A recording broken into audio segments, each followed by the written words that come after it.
蓝忘机愣愣地站在原地，好半天没反应过来，心里一阵五味杂陈。半晌，他缓缓走到书案边，弯腰捡起地上那张匆忙中被揉作一团的纸张，小心地展开。纸上除却那条胡乱划出的墨线，便只有蓝湛2个字，也是如那个少年一般轻狂不羁，神采飞扬。为防止蓝忘机寻到什么理由反悔约定，第二天魏无羡如同换了个人似的，老实极了，愣是没去招惹蓝忘机半句，甚至连一起用餐的时候都把食案搬得远远的，生怕对方找着机会主动开口。如此这般按捺了一整个白天，晚饭后终于再忍不住的原形毕露，向蓝忘机抛了个笑意满满的眼神，就迫不及待地跑去喊其他人了。天还未全黑，被急急忙忙喊到一起的师兄弟们面上俱是一般的不解神色，疑惑今天也不是什么特别的日子，大师兄怎个这样焦急？魏无羡挤眉弄眼的卖了好一阵关子，就是不说为什么。江澄实在看不下去了，哼道：“不就是蓝二那小子要来吗？至于这样开心？”魏无羡正要反驳，不想他身后那些师弟们却比他反应更快更激烈，但明显不是开心的，神情复杂，一言难尽，好几个还不动声色地退了2步。师兄啊，我还是别去了吧，我忽然想起来明日江宗主要检查我们功课，哈哈哈哈。话还未说完，就已转过去半个身子。哎，回来！魏无羡飞快伸手，一手揪住一个少年的领子，语气里颇有点恨铁不成钢。像话吗？像话吗？那个蓝湛有这么可怕？6师弟打哈哈，哪能啊，魏师兄，我们就是想回去温习功课。魏无羡白了他一眼，哦，刚谁说等不及要去湖边上放烟花的？6师弟顿时蔫巴了，悻悻地垂下了脑袋。魏无羡语重心长，在云梦咱是主他是客，哪有被一个客人吓成这样的道理？传出去也不怕人笑话。再说了，有你魏师兄在，区一个蓝湛根本不在话下。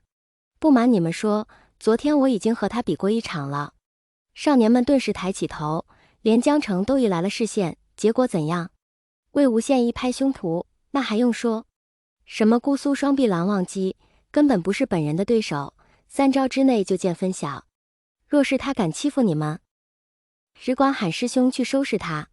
那群少年们无不佩服得五体投地，望向他的眼睛里又多了几分崇拜。江澄不信，昨天我可是在教场练了一天，怎么没看见你们2个？魏无羡的意道：我们在湖里比的。湖里？魏无羡道：是啊，我把他拖下水了，我俩就在水下打起来了。众人，江澄扶额，我就奇怪昨日见他路过时怎么那一副狼狈样。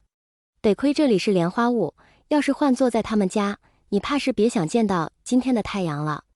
江澄越想越不对劲，又问：你俩昨天才闹了那么大动静，凭什么他今天就答应跟你出来玩？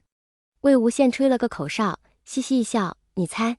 魏无羡又向师弟们道：看他那个样就知道8成也是没怎么去过夜市这种地方的，难道你们就不好奇，就不想瞧瞧他到时候是个怎样的表情？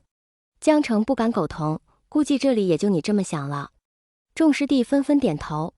魏无羡道：只有我就只有我就是对他感兴趣，怎么着了？江澄黑着脸警告道：你稍微悠着点吧，他俩怎么说也是姑苏蓝氏的少主人，人明天就要回去了，今晚你可别再整出什么幺蛾子来。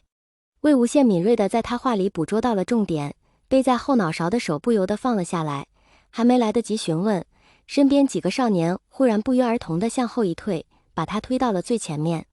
魏无羡回过头去，就见不远处蓝忘机一袭端正白衣，神情肃然向他们走来，连头上那条抹额都记得一丝不苟，分明是与他们一般的青色面庞，周身却仿佛自带一阵微压，所至之处空气都降了温度。魏无羡老神在地扬扬眉毛，迎上蓝忘机的目光：哟，蓝湛。蓝忘机面无表情的略一点头。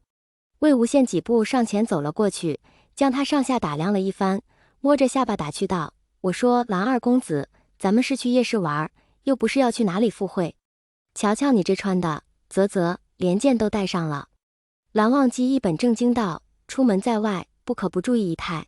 顿了顿，又道：佩剑不离身。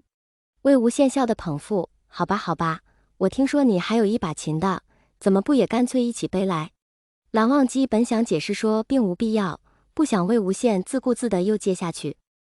带着也好，现在外头可流行什么比武招亲，指不定还能派上用场呢，哈哈哈哈哈哈哈！蓝忘机一张脸霎时沉了下来，看得躲在魏无羡身后的那几个师弟心中一跳，都不由得捏了把汗。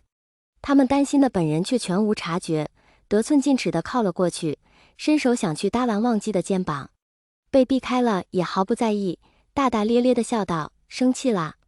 别嘛，我给你赔个不是好不好？蓝湛，别走呀，你理我一下呗。”众少年，